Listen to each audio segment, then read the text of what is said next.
Flex, but okay. Next thing you know, your parents are accepting money, and you're being whisked away in a fancy palanquin. Congratulations, you've been hand-selected for the most exclusive girls' club in Japan. Too bad no one asked if you wanted to join. First night, and you're already missing home, when the door slides open. In walks the most stunning creature you've ever seen. White face, red lips, hair styled higher than your family's entire house. She smells like flowers and moves like water.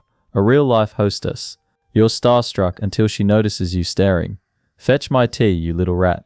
Dream meet reality.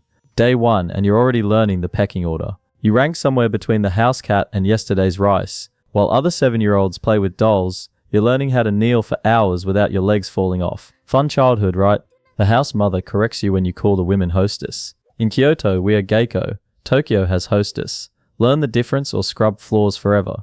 Geography lesson complete. 4 months in, and you've mastered the fine art of walking silently, breathing invisibly, and disappearing instantly. You've been smacked with the fan 17 times for various crimes, like existing too loudly and blinking incorrectly. One evening, the house mother orders you to serve tea to an important guest. Your hands shake so hard you're basically creating waves in the teacup. Don't spill, don't spill. You manage to set it down without a disaster. Then without thinking, you turn the cup so its design faces the guest, exactly like you've seen the Geiko do.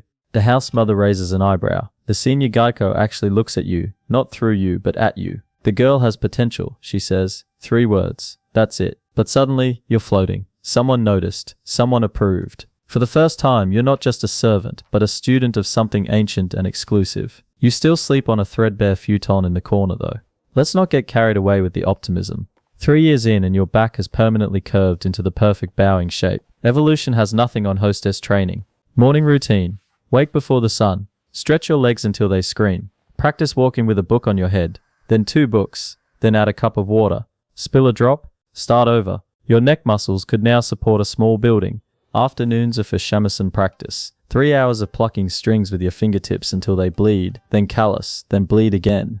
Other girls your age are chasing boys. You're chasing perfect pitch and losing fingernails in the process. The music teacher smacks your hand with a bamboo stick. She's 80 years old, but has the aim of an archer.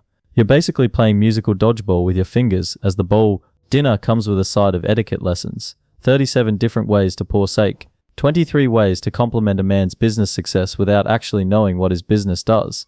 15 acceptable conversation topics and 300 forbidden ones. Quiz tomorrow. By 13, you've memorized every kimono pattern in the house. You can identify a Geiko's rank, specialty, and even personality from her obi knot alone. Useless skills everywhere else in the world. Essential currency in yours. Then comes the day. The house mother calls all 4 shikomi to the main room. 4 girls enter. 3 will remain servants. 1 will begin formal Maiko training. Your heart pounds so hard you're sure everyone can see your kimono moving. Then she looks at you.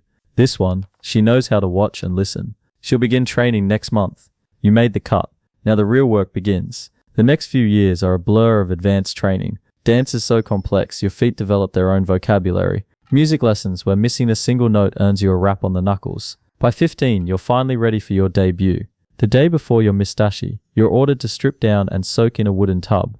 3 senior Geiko inspect every inch of your body like you're a racehorse. Too thin, one mutters. Good neck, says another. Small chest. Easier for the kimono, adds the third. You're officially reduced to a collection of parts, not a person.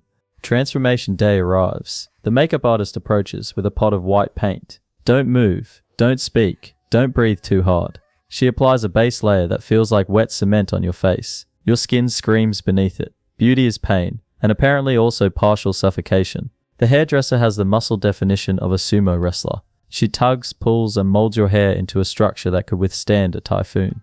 Hundreds of pins dig into your scalp, each one a tiny dagger with its own personality. You name the most painful one Stabby McStabberson.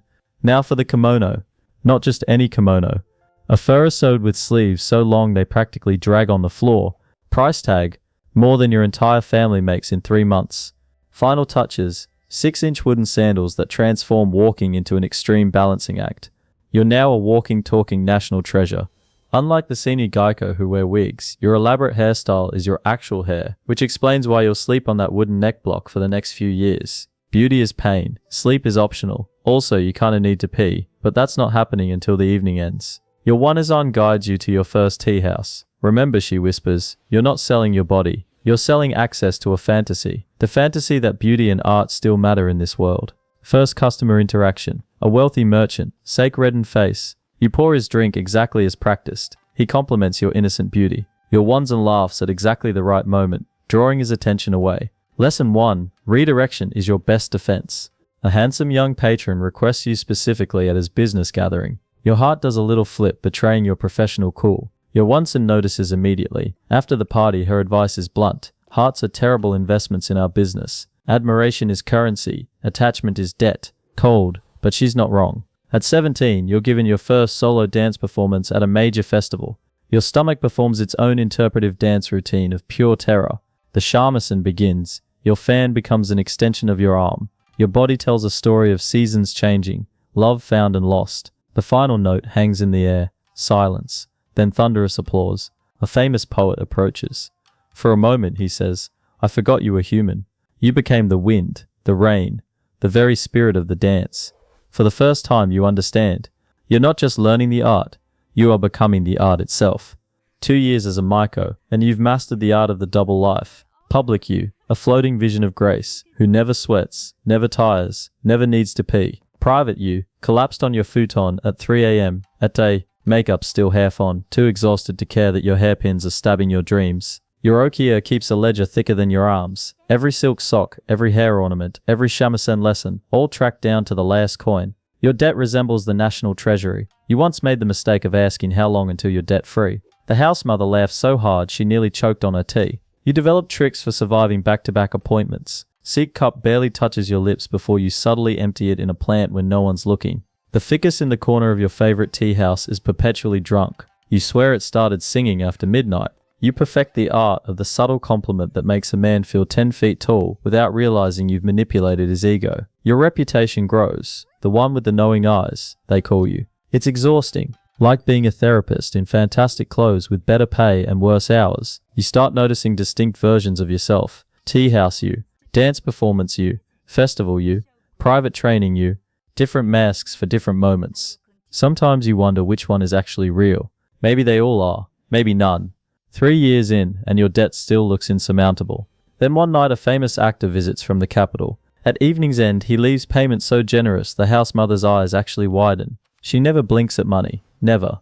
A week later, she slides a wooden box across the table. Inside, an exquisite kanzashi hair ornament of tortoiseshell and gold. Not a loan from the okiya. Yours to keep. You've earned this, she says simply. Your first personal possession. A tiny thing to some, but to you, the first tangible evidence that someday you might actually own your life again. Your erike ceremony marks your transition from Maiko to full Geiko. The red collar turns white. The elaborate hairpieces get simplified. Your style becomes subtler, more refined. Less look at me, more you wish you could be me. Financial reality check, you're still in debt. But now you control more of your earnings. The house mother takes a smaller cut. You negotiate your own appointments. Suddenly you're not just an artist. You're a business wrapped in silk with perfect posture. But still, a business. You learn to wield silence like a weapon. A raised eyebrow, a thoughtful pause, the slight tilt of your head. These tiny gestures carry more power than hour-long speeches. You could probably start or prevent a war with the right look at the right moment to the right official. With a reliable dana, you can afford to be selective. No more entertaining every drunk merchant who requests you. No more laughing at jokes that deserve silence. You cultivate a circle of patrons who appreciate art, conversation, and boundaries. Revolutionary concept. Your schedule follows the rhythm of Japan's seasons. Busiest during spring cherry blossoms and fall foliage. When wealthy patrons host viewing parties. Your kimono changes with the seasons too, from winter's heavy silk to summer's lightweight weave. At 25, the house mother assigns you your first shikomi to mentor. She's all elbows and anxiety. This girl reminds you of someone. You watch her fumble through her first tea ceremony and find yourself saying again in the exact tone your teacher used with you. The cycle continues. At 28, you reach a milestone. Your okiya debt is paid in full. The house mother presents you with your cleared account book and a small cup of sake. You are now working for your future, not your past, she says. You sip the siege and it tastes like possibility. 30 hits different in hostess years. Your knees crack during dance practice. Your back complains after hours of sitting perfectly straight. Your body keeps a ledger of debts, just like the okiya did, and it's starting to call them due. You adapt. Strategic scheduling of rest days. The perfect excuse to leave gatherings at exactly the right moment. So sorry, I have a special appointment. Translation: my feet are killing me and I need to faceplant onto my futon immediately. The perfect kneeling position that once felt as natural as breathing now sends shooting pains up your legs after an hour. You develop ingenious techniques for appearing perfectly composed while actually shifting your weight every few minutes. It's like running a marathon while pretending to be a statue. You open a small, exclusive tea house with your savings. Not an okiya. You don't want the responsibility of raising new Geiko, but a space where you control the atmosphere, the clientele, the experience. Your reputation draws the elite automatically. Your terms are non-negotiable. They come anyway. Some successful Geiko before you chose to marry patrons and retire. Others purchased their own okiya, becoming businesswomen in a time when female entrepreneurs were practically unheard of. You're part of a rare tradition of women who could actually own property and run businesses. A famous artist asks to paint your portrait for a temple commission. When he reveals the finished work, you're startled to see yourself immortalized alongside images of ancient poetry, sumo, and imperial court traditions. You're no longer just practicing tradition. You've become part of it. At 40, you hear a tourist call you the last of a dying art. You smile politely while mentally dismissing their ignorance. Looking at your students, at the packed schedule of your tea house, at the continued demand for what only Geiko can provide, you know better. What began as an unexpected life sentence has transformed into a consciously chosen path. One evening, sitting in your private room after the last client has left, you trace the faint laugh lines hidden beneath your white makeup. You think about the terrified 7-year-old who entered the okiya all those years ago. At 40, tourists snap photos of you like you're an endangered species. Little do they know, even in modern Japan, young women still choose this path. Fewer than in your day, true, but the art continues. You're not a relic, you're a link in an unbroken chain.